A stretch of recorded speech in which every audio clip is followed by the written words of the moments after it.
বর্তমানে গোটা দেশেই এখন নার্স সংকটের প্রকট রূপ ধারণ করেছে। নার্সিং ও মিডওয়াইফারি কাউন্সিলের তথ্য অনুযায়ী দেশে এখন নার্সের প্রয়োজন প্রায় ৩ লাখেরও বেশি। যদিও নিবন্ধিত নার্স রয়েছে মাত্র ১,০৩,১৪৭ জন। সে হিসেবে দেশে নার্স আছে প্রয়োজনের তুলনায় মাত্র ২৮%। প্রতি চিকিৎসকের বিপরীতে যেখানে ৩ জন নার্স থাকার কথা সেখানে রয়েছে 0.30 জন। আবার বিশ্ব স্বাস্থ্য সংস্থা WHO এর মানদণ্ড অনুযায়ী প্রতি 10,০০০ জনসংখ্যার বিপরীতে নার্স থাকার কথা 23 জন। সেখানে বাংলাদেশে রয়েছে মাত্র 3 জন। সব মিলিয়ে কাজের বাড়তি চাপ নিয়েই হাসপাতালগুলোয় সেবা দিচ্ছেন নার্সরা। এর মধ্যেও রয়েছে সামাজিক ও প্রাতিষ্ঠানিক বৈরিতা, উপযুক্ত পরিবেশের অভাব, রোগীর স্বজনদের দুর্ব্যবহার, প্রাতিষ্ঠানিক অস্বচ্ছতা, পদোন্নতির ঘাটতি সহ কর্মক্ষেত্রে নানা পরিস্থিতির মোকাবেলা করতে হয় তাদের। পেশাগত জীবনে এমন নানামুখী চাপে প্রভাব ফেলছে তাদের মানসিক স্বাস্থ্যের উপর। স্বাস্থ্য খাতের অপরিহার্য এই কর্মী বাহিনীর অধিকাংশই এখন নানামুখী মানসিক সমস্যায় ভুগছেন। জনস্বাস্থ্যবিদরা বলছেন স্বাস্থ্যসেবায় একটি দলগত প্রচেষ্টা। এ দলের প্রধান চিকিৎসক আর দ্বিতীয় ব্যক্তিটি হলেন নার্স। এখানে চিকিৎসকরা রোগের ধরন এবং কী ধরনের চিকিৎসা প্রয়োজন সেটি নির্ধারণ করেন, আর নার্সরা সে নির্দেশনা অনুযায়ী কাজ করেন। এজন্য নার্সদের পেশাগত দক্ষতার পাশাপাশি রোগীর সঠিক সেবা নিশ্চিতে শারীরিক ও মানসিক সুস্বাস্থ্য এবং সামাজিকভাবে সুস্থ জীবনের অধিকারী হতে হবে। এই মানসিক সুস্বাস্থ্য বিঘ্নিত হলে তারা সুচারুভাবে দায়িত্ব পালন করতে পারবেন না। এ কারণে পৃথিবীর প্রায় সব দেশেই চিকিৎসক ও নার্সদের মানসিক স্বাস্থ্যের উপর গুরুত্ব দেওয়া হয়।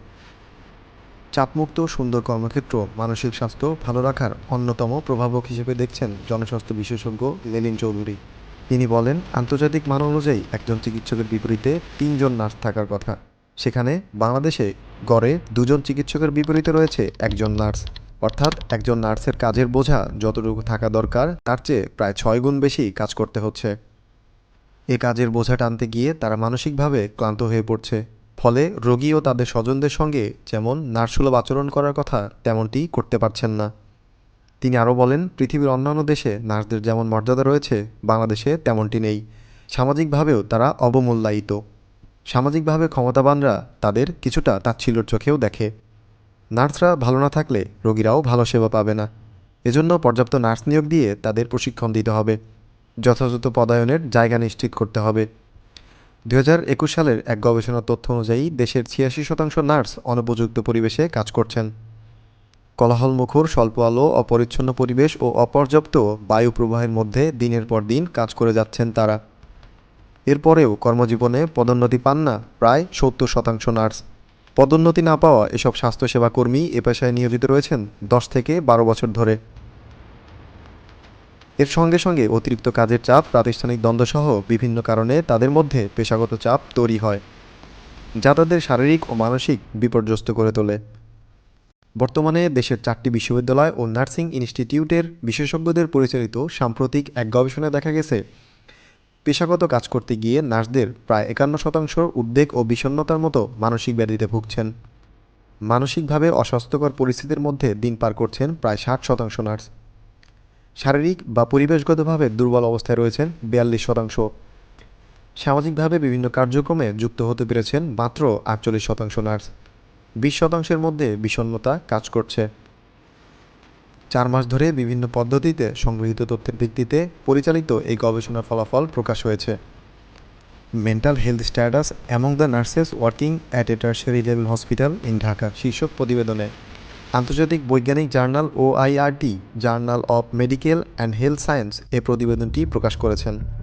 গবেষকদের একজন বলেন, নার্সরা কর্মক্ষেত্রে কী অবস্থায় কাজ করছেন, তাদের মানসিক অবস্থা কেমন সেটা বোঝার চেষ্টা করা হচ্ছে। দেশের রোগীর সংখ্যা অনুপাতে নার্সের সংখ্যা খুবই কম। নার্সদের মানসিক স্বাস্থ্যগত বিষয়গুলোকে উপেক্ষা করলে স্বাস্থ্যসেবা দিতে গিয়ে তাদের ভূমিকা নেতিবাচক হবে। বাংলাদেশের নার্সিং ও মিডওয়াইফারি কাউন্সিলের রেজিস্ট্রার আশা করেন, আগামী 5 বছরের মধ্যে জনসংখ্যার বিপরীতে নার্সের ঘাটতি কিছুটা হলেও কমে আসবে। এছাড়া নার্সিংয়ে মানসিক স্বাস্থ্য শিক্ষাক্রম প্রস্তুত করা হয়েছে, যা প্রশাসনিক অনুমোদনের অপেক্ষায় রয়েছে। এই কারিকুলাম চালু হলে নার্সরা তাদের নিজেদের ও অন্যদের মানসিক স্বাস্থ্য নিয়ে কার্যকর ভূমিকা রাখতে পারবেন। বর্তমান পরিস্থিতিতে নার্সদের মানসিক স্বাস্থ্যের উপরে গুরুত্ব দেওয়া জরুরি বলে মনে করেছেন বিশেষজ্ঞরা। তাদের ভাষ্যমতে নার্সদের কাজের চাপ ও কর্মঘণ্টা হ্রাস করতে হবে। এবং যথাযথ পরিমাণে সংখ্যা বৃদ্ধির ওপর জোর দেওয়া প্রয়োজন। সামাজিক কার্যক্রমেও নার্সদের সম্পৃক্ততা বাড়াতে হবে।